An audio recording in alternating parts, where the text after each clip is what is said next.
What's up, everyone? It's Keelan, and today I wanted to talk about what I believe is wrong in magic. Now, this is a video I've been putting off for quite some time because it's very opinionated. It's very, everybody can go their own different way with this, but this is how I feel with how I was raised in magic. I started magic in the first grade, and I didn't do my first show until middle school, but the first thing I want to talk about with you guys is I feel today that magic is way too accessible.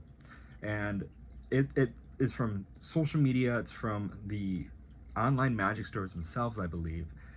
For me growing up, like I said, I started magic in the first grade, and I happened to have a mentor that started helping me when I was in middle school. So this is around 2006 when I started doing shows like birthday parties and such. So back then when I was learning magic, a lot of it was books, a lot of it was just old ways of learning magic, should I say. But I feel that that old way helped a lot. So for instance, you found magic that you were happy doing, but you also put a lot of time and effort into these effects. Even then, when it was to go to the magic shops, I grew up in a town called Whiting, Indiana. It's the very tippy top corner, left corner of Indiana. So to go to the magic shops, I would take a bus from Whiting, Indiana, all the way to the east side of Chicago, which was like this kind of, I don't know what intersection it was, but I remember there was a cash checks place on the corner.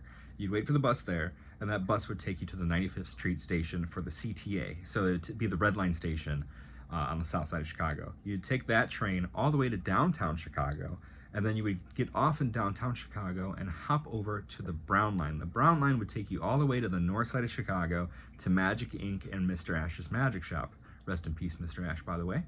But those were the ways that I learned how to get to do magic. And it was very interesting because today, these kids and the younger generation, even people my age, I feel, I'm only 30, but like people in this age group, it's very simple to just go on your phone, download a new magic video, and just get right to it.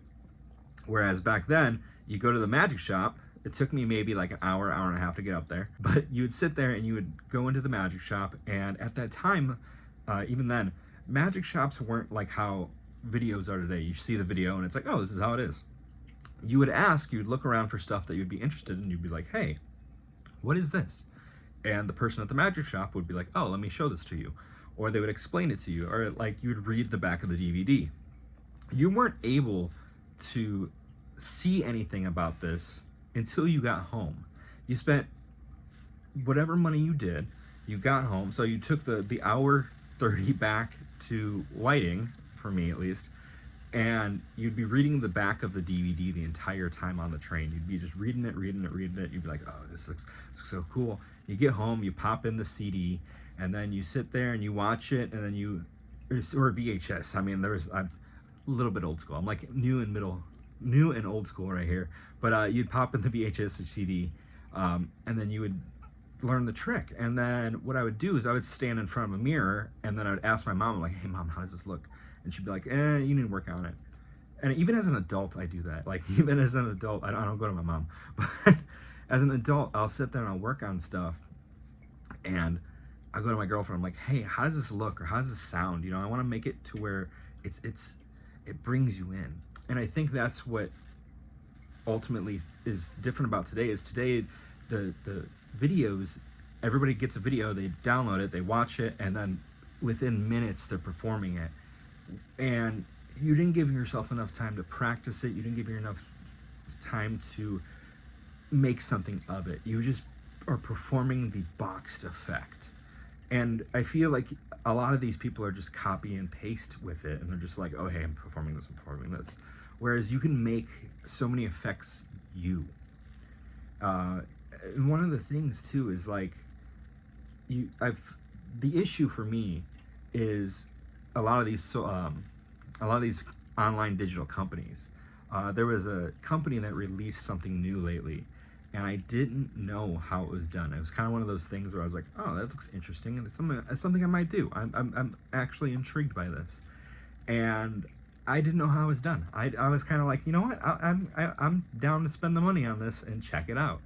And the very next day on Instagram, someone's performing it, and they didn't practice, and they just out the box went for it. And I saw how all of it was done, and it frustrated me because it was like, you didn't practice, and a lot of people are watching you perform this, and you just want the likes, you just want the views, but it just looks really bad. And I'm not trying to put down any magicians, but it's like, truly practice what you're doing. Two, I create magic myself. I've created a couple effects. It really is annoying when you spend all this time creating something just for someone to go, oh, it's just this. And it's like, do you know how much time it's spent making videos for you guys, making tutorials, making a routine? Like, a lot of people I feel don't know how to make routines. There's like the older magicians, people around my age, I feel, that know how to set, and I'm not like pointing fingers saying, young guys don't know what they're doing, but like, because there are a lot of young magicians that like got a good head on them, but there's a lot where it's you can see people don't routine. People just kind of slap stuff together for a show, whereas you want a nice flow for the hour, or you want a nice flow of your street performance. You don't want to just be like, hey, you want to see this? And that's another thing too. Everybody, I feel, and I keep saying everybody, I need to stop that. Majority of people do this thing that I've seen lately, where they just want the end result of the trick. They miss the magic moment. And I feel that's really upsetting. When you do a trick, it should have moments in there. And you guys are just like, see this? Boom.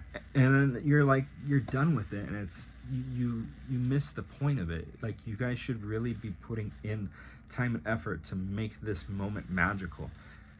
That's why people, I feel, are looking at magic as, oh, it's something behind it, because you're not creating this moment of this guy's not human. Like, and I feel like that's kind of like the idea that I've always been about with magic, is I don't want to be perceived as, oh, I'm just a guy that does card tricks or coin tricks or this or that and the other. I want to be someone that's, this dude's not real. That's what I want. And it's just, it's a lot of practice. It's a lot of practice. Another thing too is just how social media has been. I feel like there's a lot of social media magicians that are just blatantly putting stuff out there. I mean, I know there's a lot of people that are notable that like put stuff out, but I feel like it's also hurting us in a way, you know? It's just a matter, I mean, I know COVID really messed with everybody, and everybody was like, hey, let's post a video, let's post this. Even I was somebody that's out there, and I was like, let me teach somebody how to do a coin vanish. And now that I look back on it, it was so dumb to do. Like, I'm not trying to be a hypocrite. Like, I did it. I put out a trick, but it was one of those things where nobody was getting booked, and I was like, you know what? What if people could do magic at home for everybody during their holidays? You know, and that was my mindset into it, not realizing, hey, when COVID's over, this might come back to bite you, and that's the issue I feel that's going on right now. And not only that, all magic is not dumb. All magic is not throwaway-ish, as if you would think. Like, and I'm not saying this as like people think that. I'm saying in a sense of, I know people that genuinely don't like sponge balls. People don't like sponge balls. They're like, this is stupid. No one would perform with these. But yet I've seen people kill with sponge balls, and it's just like, these effects may not be for you, but also you have your fundamentals, you have all these other things. Keep them close to you. One thing I do see happening though is that magic's gonna go the same route as how pro wrestling was in the 90s, is that it's gonna be about the fact that the crowd knows what's going on, but it's a matter of how good of a performer are you that they forget that they know exactly what's going on. But thank you guys for watching. Be sure to go and subscribe. Comment your ideas below. I know I didn't really go over much. It's kind of difficult to see how we can stop revealing magic. Not necessarily we, but just magicians as a whole. But thank you guys for watching, and I'll see you next time.